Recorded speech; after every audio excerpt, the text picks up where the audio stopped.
Baik, saudara, kita bersua kembali. Buat pengetahuan anda semua, baru-baru ini kecoh isu kesamarataan peluang pendidikan yang diberikan. Tak dinafikan juga pendidikan berkenaan dengan kemasukan pelajar kejuruteraan, pelajar perubatan, pelajar pergigian dan sebagainya menaik, menyedutkan angka yang menambah dalam statistiknya.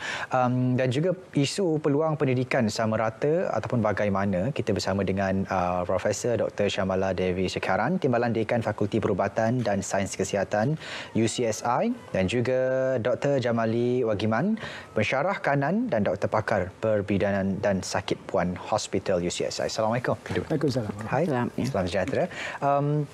Prof, untuk memulakan topik kita berkenaan dengan peluang pendidikan sama rata ataupun bagaimana, bolehkah Prof menjelaskan apakah yang dimaksudkan dengan kesamarataan akses dan juga kepada pendidikan berkualiti bertaraf antarabangsa? Okey. Pada pendapat saya, kesamarataan akses kepada pendidikan yang berkualiti antarabangsa, ini bermakna kurikula kita serta kurikula di negara di antarabangsa adalah sama rata.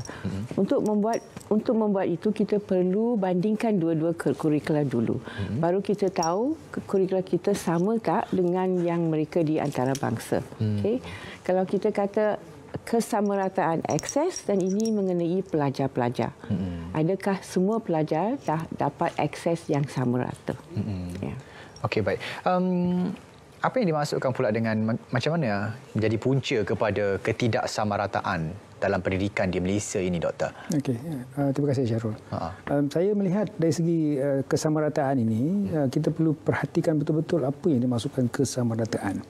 Masyarakat mungkin menganggap bahawa kesamarataan ini kesemua pelajar yang rata-rata cemerlang sekarang ini perlu diberikan peluang sepenuhnya mengikut pilihan mereka.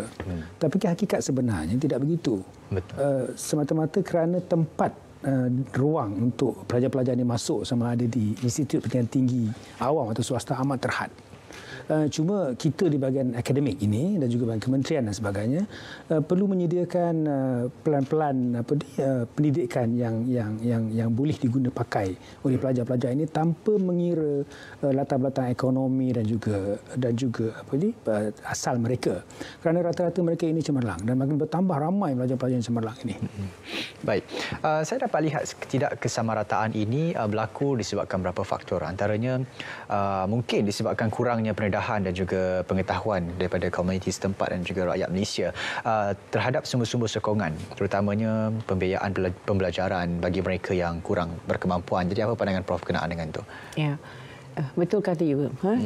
Yang perbezaannya adalah ada antara orang di luar bandar dengan orang di bandar. Okey. Kebanyakan mereka di luar bandar berkekurangan wang. Okay? Mereka mungkin daripada socio-economic status yang rendah. Okay? Mereka dapat cabaran yang tinggi, cabaran yang kritikal kerana di tempat di mana mereka berada, mungkin persekitaran pembelajaran tidak begitu sesuai. Juga dia ada lemah sikit. Kadang-kadang ibu bapa mereka tak mampu nak berikan mereka kelas tambahan. So mereka lepas sekolah mereka kena pergi kerja untuk mengurangkan bebanan ibu bapa mereka atau ahli-ahli keluarga yang lain. So untuk mengatasi ini, kita perlu tengok sekitaran pembelajaran mereka di luar bandar. Kita kena naik taraf dia. Kita kena memberi akses seperti ICT. Kita kena tengok bagaimana kualiti cikgu-cikgu yang ajar di sana. Adakah mereka berkelayakan? Perlu juga pengetua mereka.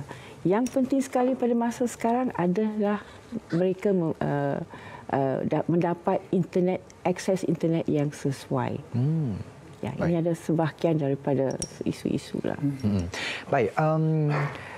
Satu lagi isu ataupun satu lagi cerita yang saya boleh kongsikan berkenaan dengan mungkin beberapa kelompok pelajar yang bila tak dapat keputusan unit pusat universiti UPU, jadi mereka rasa down, mereka rasa tak ada harapan lagi untuk sambung belajar kerana tak dapat tempat di IPTA ataupun universiti awam.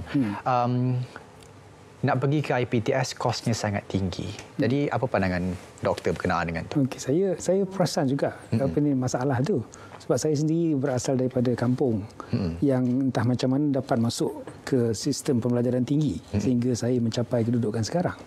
Rupa-rupanya selama ini masyarakat kita menganggap kos di pengajian tinggi awam itu murah dan di swasta itu mahal. Tapi kalau kita fikir secara ekonominya, sebenarnya kos itu hampir sama. Cumanya beban yang ditanggung oleh ibu bapa atau pelajar itu mungkin rendah di peringkat awam sebab banyak saluran-saluran bantuan kewangan dan subsidi dan sebagainya.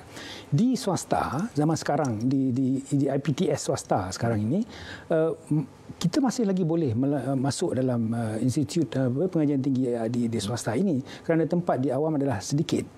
Ramai orang mungkin tak tahu, mungkin cikgu-cikgu kita mungkin tak dapat maklumat yang betul untuk disampaikan kepada pelajar-pelajar kita bahawa di swasta sendiri banyak bantuan-bantuan yang boleh diberikan. Saya bagi contoh, di UCSI University untuk pelajar-pelajar B20 kita turunkan yuran sebanyak 20%. Oh, baik. Ya, right from the beginning. Dan mereka ini layak untuk membuat pinjaman melalui PTPTN 100% daripada jumlah yang telah kita kurangkan. So, tak ada isu sebenarnya dari segi untuk mendapatkan ruang semata-mata kerana kelas ekonomi. Cuma saya nak yakinkan pelajar-pelajar ini bersedia untuk memastikan kita layak untuk mendapat tempat itu. Selainnya biar kami ini memikirkan. Baik. Jadi ada kelebihan untuk dengan kalau belajar di IPTS juga. Kerana kesesuaiannya kebanyakan mereka perlu pergi lawat tengok apakah fasiliti yang ada. Dan you dengan mata sendiri you tahu dia sama rata dengan universiti awam. Tempat di universiti awam yang dikatakan terhad. Tapi jangan putus asa. IPTS pun boleh membuat yang sama. Standard kita juga yang sama. Semua diiktirafkan oleh Majlis Perubatan Malaysia dengan MQA juga. So even juga dia punya yuran pun diiktirafkan juga. So ada lebih sikit kalau di UCSI kita dapat beri peluang kepada pelajar pergi ke luar negeri untuk setahun di Harvard University untuk belajar sesama doktor-doktor di Harvard Hospital. So ini adalah satu-satu kelebihan lah kalau di IPTS lah. Akses tu lebih mudah kepada IPTS. Dari segi bantuan yang lain, mungkin daripada yang mereka minati, ibarat contoh lepasan SPM ingin ke peringkat IPT ataupun lepasan asasi matriks ingin ke peringkat IPT, nak jadi doktor, nak jadi dentistry tapi tak dapat kerusi di tempat Universiti Awam dan juga IPTA.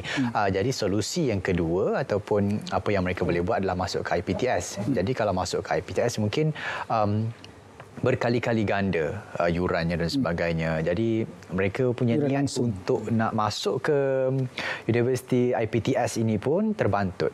Persoalannya apa antara bantuan yang akan disajikan oleh IPTS. Tapi sebentar nanti kita akan rehat seketika. Kita akan kembali selepas ini dalam Lensa IPT.